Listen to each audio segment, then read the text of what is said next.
Salut, et si l'on parlait du pharaon, le sauvage et la princesse? Bonjour Michel Oslo. Bonjour Damien.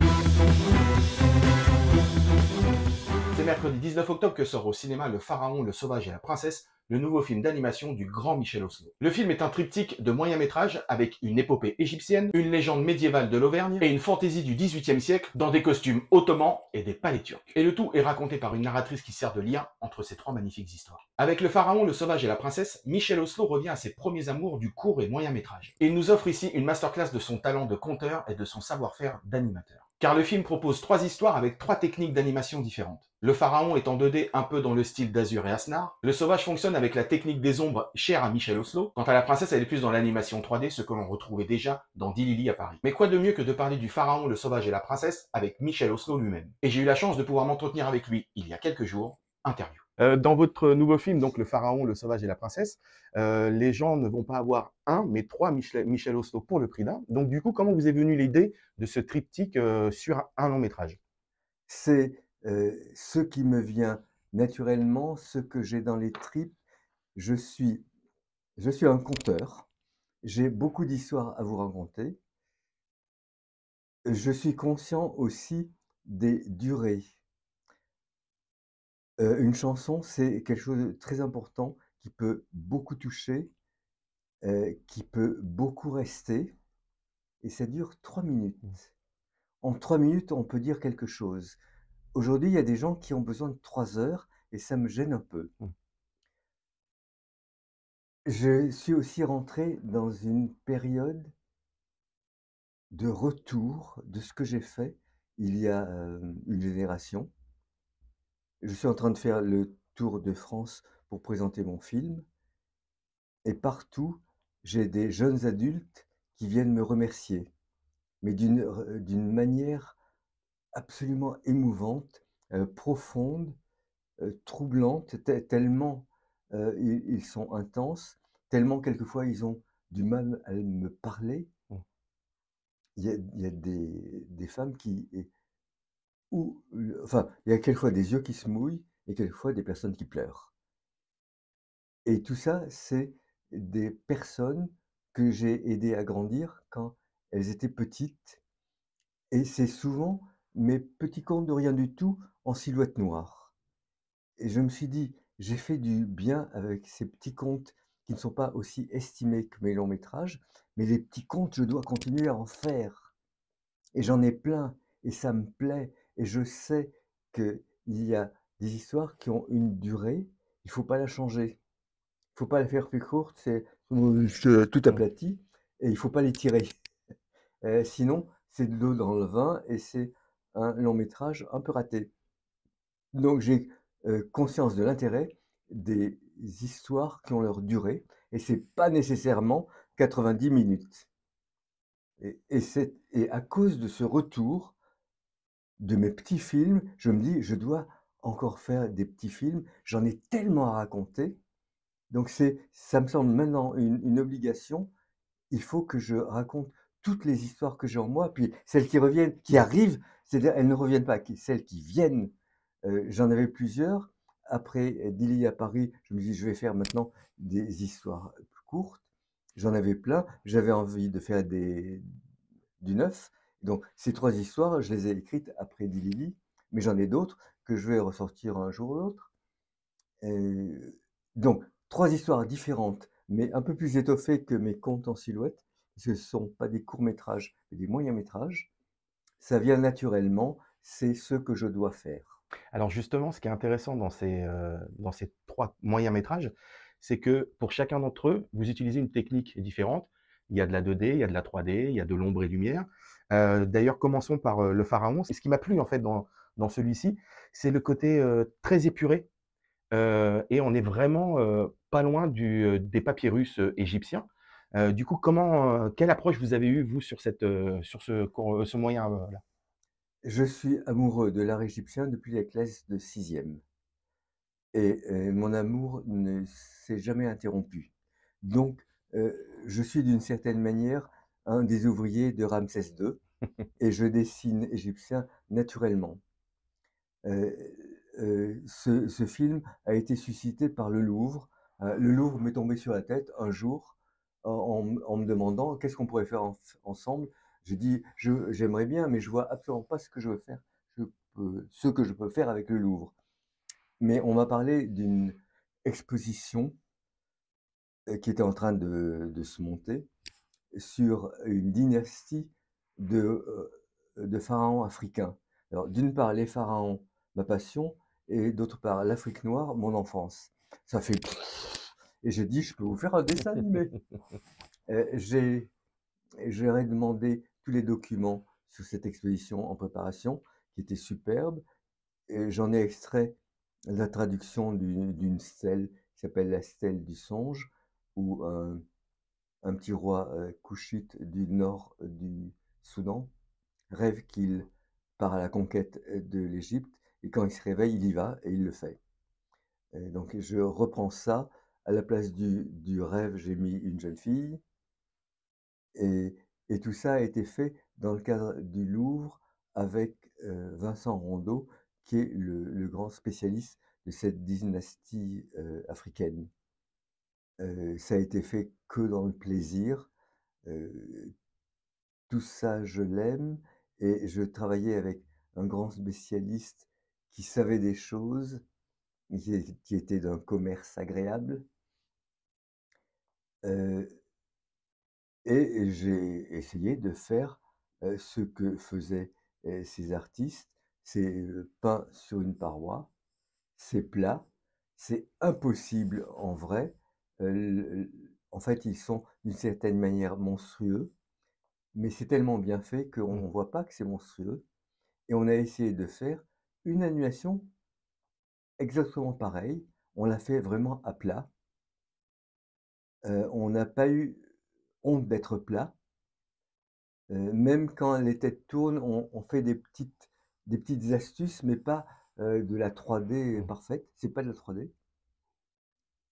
Et tout ça me plaît, avoir une image originale, une image pas réaliste, pas imitation de la réalité, et qu'elle ne soit pas réaliste me permet de jouer avec le spectateur. Le spectateur voit bien que ça se peut pas, mais on joue ensemble à faire comme si, et ça marche. Et c'est incroyable. La, la mère régente, on voit qu'elle existe et qu'elle est odieuse, et les deux jeunes gens sont sympathiques, et le garçon, petit à petit, prend de l'importance et y arrive. Et la princesse, c'est encore une de ces personnes qui ne se laisse pas faire. Elle fait du sport et elle sait écrire. Mais que deviennent les princesses, mon pauvre monsieur? Alors pour Le Beau Sauvage, là par contre, changement radical. Vous travaillez sur l'ombre et lumière. Alors pour moi, c'est celui que j'ai préféré des 3 parce que je le trouve mais sublime.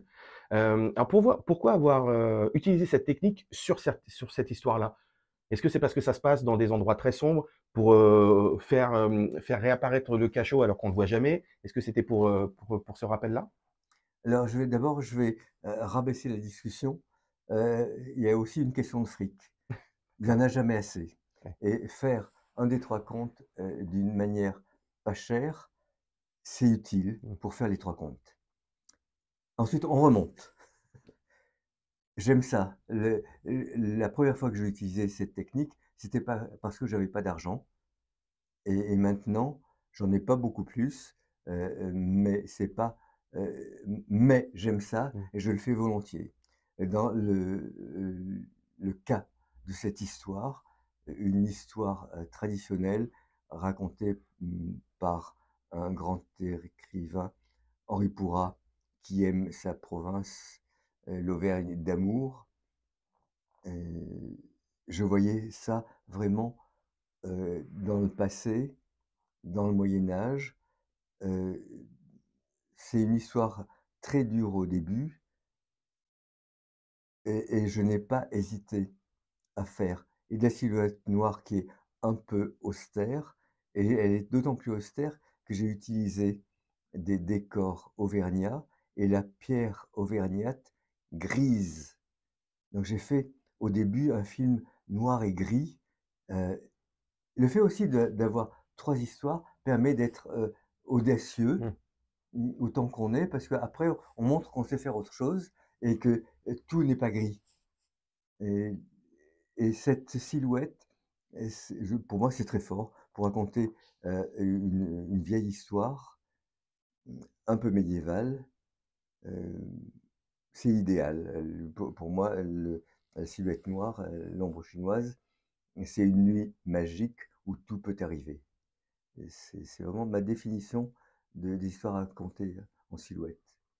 Il y a enfin La Princesse des Roses, qui là, alors pareil, on est plus dans de l'animation 3D qu'on peut avoir aujourd'hui. C'est très lumineux, c'est flamboyant, etc. On se croirait dans un conte, plus dans un conte des Mille et Une Nuits. Oui, on ne se lasse pas des mille et une nuits. Pour celui-ci, les 2 premiers sont très sérieux et très proches d'un côté historique. Mm. Le Beau Sauvage, je me suis vraiment renseigné sur l'Auvergne, je suis allé en Auvergne. Pour celui-ci, on joue avec des thèmes connus, et des amoureux, des rencontres dans un souterrain, heu, des têtes qu'on coupe quand ça va pas, et puis des petites choses qu'on a envie de faire et qu'on fait pas d'habitude. Mettre une baffe à quelqu'un odieux, et puis jouer avec les costumes et les couleurs. Alors là, il y a quand même un petit côté historique. Ça se passe à Istanbul, fin 18e, début 19e, et les costumes sont exacts et les décors sont exacts. J'en ai fait un peu plus, mais c'est vraiment des éléments qui viennent d'Istanbul. Et il y a aussi dans le marché un rappel de ce lieu extraordinaire, l'Anatolie, où toutes les civilisations se croisent. Et là, on sent que ça vient de partout. Mais c'est sur des thèmes connus, faire une histoire joyeuse. Mm. Alors dans Le Pharaon, le Sauvage et la Princesse, il y a un fil conducteur, il y a un fil rouge derrière, qui est la narratrice. Ah oui, non, Dit... j'allais dire, mais il n'y a pas de fil rouge, parce que c'est trois, on Ah va dire oui, que c'est 3 longs métrages complètement indépendants. exactement. Ah Ils oui, durent 30 minutes, mais c'est 3 longs métrages. on est d'accord. Ah oui. Alors, et quand même, beaucoup de gens veulent qu'il y ait que ce soit un ensemble et qu'il y ait une liaison interne. Il n'y en a pas, Il n'y a mais pas de petit à nécessité. petit, on m'en trouve, hein. Oui. Euh, alors, la conteuse, elle vient là pour mettre un espace entre les films. Donc, on va dire que c'est 3 longs métrages de 30 minutes et il faut reprendre sa respiration. Je ne peux pas les coller. C'est ma vie et il faut un petit espace. Et c'est plusieurs de mes vies et on a besoin d'un espace. Et d'ailleurs, elle a. Pourquoi l'avoir mise sur ce côté derrière ces échafaudages? Elle a un look très années 80, on dirait Grace Jones quasiment. Donc Par, pourquoi l'avoir mis dans cette par, situation-là? alors, ce dessin, c'est le premier dessin que j'ai fait en période de confinement. D'accord. C'était un moment effarant. Tout le pays qui s'est arrêté. Ouais. Et imaginez tout un pays qui s'arrête, mais c'est une catastrophe. Et il n'y avait plus personne dans les rues. On était seuls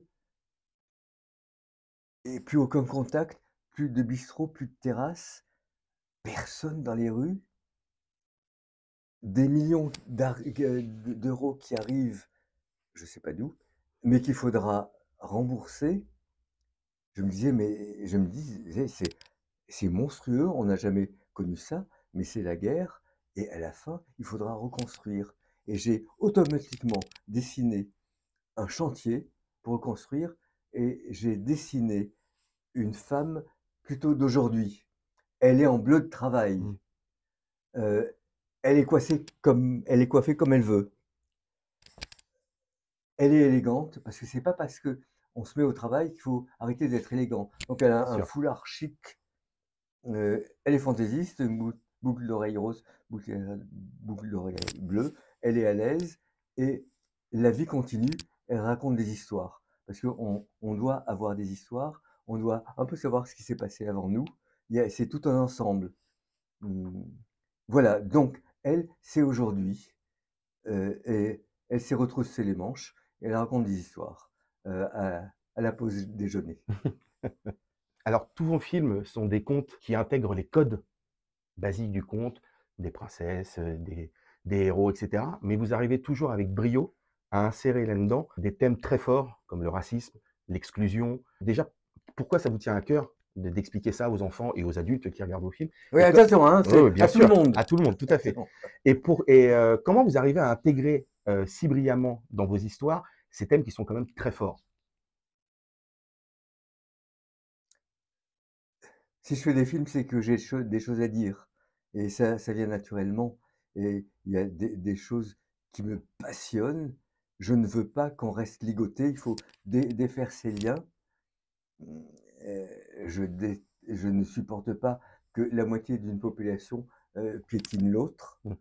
Et je mets en avant cette moitié de la population qui est souvent piétinée. J'aime les gens qui s'aiment bien et les gens qui s'aiment d'amour. Il y a les deux choses. Je traite les deux choses, mais j'aime beaucoup les gens qui s'aiment bien, c'est-à-dire une affection quotidienne et entre gens différents qui ne couchent pas nécessairement ensemble. On peut s'entendre même si on ne couche pas ensemble. Et tout ça me vient naturellement et j'ai des élancements en moi que je transmets. Et il y a des choses qui me révoltent et j'en parle et j'essaie avec mes petits guignols d'amener quelque chose, un peu de décontraction, un peu de générosité, un peu de dignité, de la décontraction, oui. Eh bien, merci Michel Oslo. Merci beaucoup. Voilà, en résumé, c'est bien 3 Michel Oslo en un que vous aurez avec le pharaon, le sauvage et la princesse. Le maître de l'animation française nous offre un éventail de tout son savoir-faire pour notre plus grand plaisir. Il arrive comme toujours à nous conter de sublimes histoires, avec en toile de fond les thèmes qui lui sont chers, comme la tolérance, le respect et l'abnégation. C'est donc avec beaucoup d'engouement que je ne peux que vous conseiller d'aller voir, seul, en famille ou avec des amis, le pharaon, le sauvage et la princesse, qui sort au cinéma dès le 19 octobre. Moi, en attendant, je vous laisse avec quelques images du film, et surtout, pensez à vous abonner. Salut! Après les aventures de Kirikou, l'épopée d'Azur et Asmar et l'enquête de Dilili à Paris. Conteuse, tu vas nous raconter quelle histoire? Celle que vous voulez. Je voudrais qu'elle se passe en Égypte. Non, au Soudan. Non, au Maroc. Non, en Auvergne. Ceux qui n'ont qu'une histoire n'ont pas beaucoup d'imagination. Une histoire d'abord avec une femme. Non, d'abord avec un homme. Un beau garçon, je veux le voir. Ça y est, il est trouvé! Découvrez le nouveau film de Michel Oslo. En tout cas, ils s'aiment. Ils s'aiment, même si les autres ne veulent pas. Avec des costumes. Des bijoux, avec une balle rouge. Non, des beignets! Faites-moi goûter. N'importe quoi. J'aime quand les histoires retombent sur leurs pattes. Mais arrêtez! Elle peut pas raconter tout ça! Mais si! Vous me donnez des idées. Et pour plusieurs contes. À travers 3 merveilleux contes, découvrez les aventures d'un jeune roi à la conquête de la couronne d'Égypte, d'un beau sauvage qui combat les injustices cachées dans une forêt, et d'une princesse amoureuse d'un vendeur de beignets.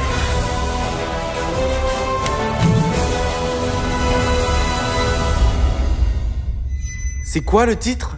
Le pharaon, le sauvage et la princesse de Michel Oslo, le 19 octobre au cinéma.